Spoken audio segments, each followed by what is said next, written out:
Hello friends, आज का video RACIT assessment chapter number 2 का है, जो कि RACIT इंटरनल असेसमेंट टेस्ट के तौर पर होते हैं।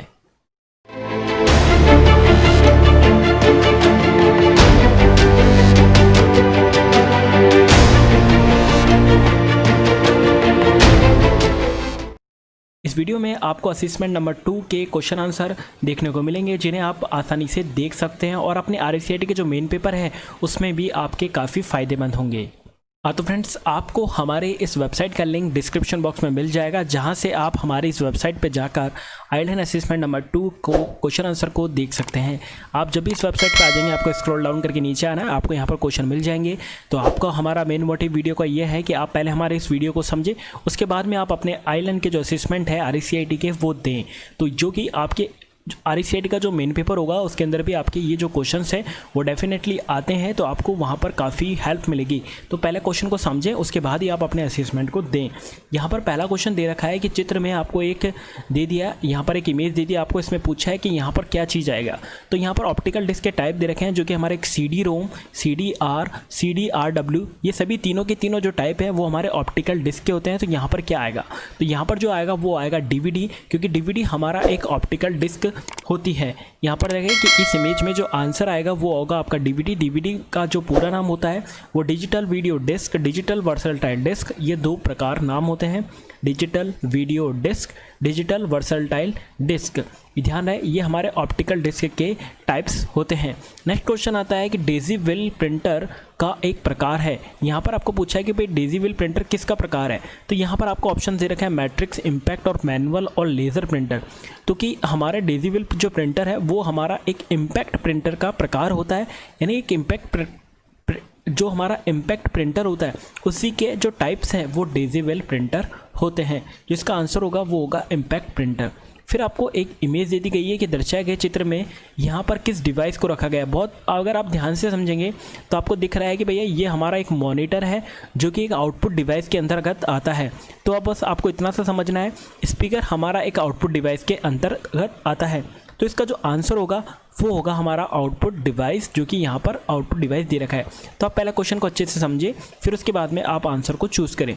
फिर आता है नेक्स्ट, आपको दे रखा है भैया यहाँ पर चित्र में खाली स्थान को भरना है, यानी यहाँ पर आपके क्या चीज़ आएगी। तो यहाँ पर दे रखा है भैया एक CPU है, CPU के पास में कैश मेमोरी होती है, और जो भी डाटा लोड होता है सबसे पहले रैम के ऊपर होता है, जो कि CPU को भेजता है। CPU उसे हमारे एक सेकेंडरी स्टोरेज डिवाइस के पास भेजता है। फिर हमारे अगर हमने कोई भी पेन ड्राइव या फिर CD लगाई है, फिर उसके पास में उस डेटा को, इंस्ट्रक्शन को भेजता है। तो यहाँ पर जो आंसर होगा वो होगा हमारा हार्ड ड्राइव, यानी हमारा जो CPU दो तरीके से कनेक्ट यहाँ पर होता है। सबसे पहले CPU जो हमारा इंस्ट्रक्शन को लेता है वो हमारा हार्ड ड्राइव से लेता है, फिर उसके बाद में अदर जो इस डिवाइसेस हम अटैच करते हैं उसको लेता है। तो यहाँ पर जो आंसर होगा इसके अंदर जो होगा वो होगा हमारा हार्ड ड्राइव। ठीक है, इसके बाद में क्वेश्चन नंबर 5 आता है कि निम्न में से कौन सी मेमोरी प्रति सेकंड बार रिफ्रेश होती है। बहुत इंपॉर्टेंट क्वेश्चन है। यहाँ पर पूछा है भैया मेमोरी के बारे में पूछा है, भैया मेमोरी को हर सेकंड के अंदर कई बार रिफ्रेश होती है। तो जो रिफ्रेश होती है मेमोरी वो होती है हमारी dynamic RAM memory.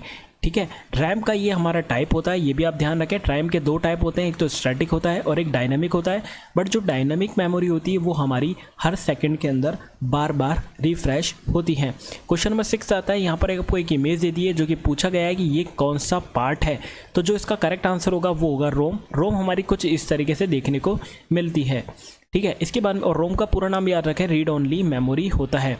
Question number 7 आता है कि भाई एक ऑप्टिकल इनपुट डिवाइस है जो पेपर मीडिया पर बने पेंसिल के निशान को स्कैन करता है एवं उसे पढ़ता भी है। तो यहाँ पर जो करेक्ट आंसर होगा वो होगा हमारा OMR, क्योंकि OMR मशीन, आपको ध्यान होगा जब भी अगर आप RACIT का पेपर देंगे तो आपको कुछ गोले ऐसे तरीके से फिल करने होते हैं, तो वो हम हमारी OMR शीट के ऊपर ही फिल करते हैं। तो उन शीटों को पढ़ने के काम में जो आती है हमारी OMR मशीन काम में आती है, जो कि उसका जो पूरा नाम होता है वो होता है ऑप्टिकल मार्क रीडर होता है। क्वेश्चन नंबर 8 आता है कि कंप्यूटर के कॉन्फ़िगरेशन से क्या मतलब है। तो कंप्यूटर के जो कॉन्फ़िगरेशन है, तो यहाँ पर देखिए ऑप्शन दे रखे हैं हार्ड डिस्क स्पेसिफिकेशन, प्रोसेस निर्देश, मेमोरी क्षमता। तो ये सभी टाइप्स हमारे कंप्यूटर की कॉन्फ़िगरेशन से रिलेटेड करते हैं। तो जो इसका आंसर होगा वो होगा हमारा उपरोक्त सभी। फिर आता है क्वेश्चन नंबर 9, निम्नलिखित में से सबसे अच्छी गुणवत्ता वाले वेक्टर ग्राफिक का जो उत्पादन करता है वह कौन है, तो इसका जो आंसर होगा वो होगा हमारा प्लॉटर, क्योंकि प्लॉटर एक अच्छी क्वालिटी के अंदर हमारे को ग्राफिक के तौर पर प्रिंट आउट निकाल के देता है। क्वेश्चन नंबर 10 आता है भाई डीपीआई का पूरा नाम क्या है। तो यहाँ पर इंपॉर्टेंट क्वेश्चन है, पूछा जाता है। तो डीपीआई हमारा इमेज के तौर पे काम आता है, जिसका पूरा नाम है डॉट प्रति इंच। यहाँ पर जो आंसर होगा डॉट प्रति इंच होगा, डॉट पर इंच।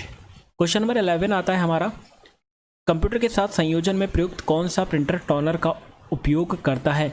यहाँ पर आपको प्रिंटर टोनर का पूछा गया है, तो यहाँ पर जो आंसर होगा वो होगा हमारा लेज़र प्रिंटर, जो कि हमारा एक सूखी इंक का प्रयोग करता है यहाँ पर, जो कि आंसर है लेज़र प्रिंटर। क्वेश्चन नंबर 12 आता है भाई निम्न में से कौन सा एक डेटा भंडारण डिवाइस है, यानी स्टोरेज डिवाइस का नाम आपको यहाँ पर बताना है, जो कि हमारा हार्ड ड्राइव होता है। यहाँ ध्यान रखें, स्पीकर हमारा आउटपुट डिवाइस होता है, माउस हमारा इनपुट डिवाइस होता है, हार्ड ड्राइव हमारा स्टोरेज डिवाइस होता है, मॉनिटर हमारा आउटपुट डिवाइस होता है। क्वेश्चन नंबर 13 आता है भाई ऐसी कौन सी मेमोरी है जिसका प्रयोग रैम द्वारा अधिक बार प्रयोग में आने वाली सूचनाओं को संग्रहित करने के काम में आता है। तो इसका जो करेक्ट आंसर होगा वो होगा हमारा कैश मेमोरी। इससे पहले अभी डायग्राम था, उसके अंदर बताया गया था भाई रैम जो सबसे पहले डेटा को भेजती है, रैम वो सीपीयू को भेजती है, सीपीयू जो सबसे पहले सीपीयू के पास में जो रहता है वो हमारी कैश मेमोरी ही रहती है। क्वेश्चन नंबर 14, रोम का पूरा नाम पूछा है, तो राइट वंस रीड मैनी, यहाँ पर आपको मिलेगा रोम का पूरा नाम, ठीक है, write once read many. Question number 15, निम्न में से कौन सा मेमोरी अस्थिर वोलेटाइल प्रकार की होती है। तो यहाँ पर हमारा जो वोलेटाइल बारे में पूछा गया है, अस्थिर होती है वो हमारी रैम होती है, और यहाँ पर नॉन वोलेटाइल की अगर बात करते हैं तो वहाँ पर हमारा रोम होता है। वोलेटाइल मेमोरी वो होती है जो कि लाइट जाने के ऊपर हमारे डेटा को लॉस्ट हम कर देते हैं। मतलब अगर हम कोई भी काम कर रहे हैं, अगर हमारा लाइट चले गई, कंप्यूटर सडनली ऑफ हो जाता है, तो जो भी हम वर्क कर रहे हैं वो अगर हट जाता है तो वो हमारा वोलेटाइल तरह का होता है। क्वेश्चन नंबर 16 आता है कि निम्नलिखित में से सबसे अच्छी गुणवत्ता वाले वेक्टर ग्राफिक का उत्पादन कौन करता है। तो यहाँ पर जो आंसर होगा वो होगा आपका प्लॉटर नंबर 2। तो यहाँ पर हमने आपको RCIT internal assessment chapter number 2 का सलूशन बताया है। तो उम्मीद है आपको ये वीडियो अच्छा लगा होगा। आप जरूर से लाइक करें, शेयर करें अपने दोस्तों के साथ में, और अपने इंटरनल असेसमेंट नंबर 2 को जरूर से दें। तो आज के लिए इतना ही, धन्यवाद।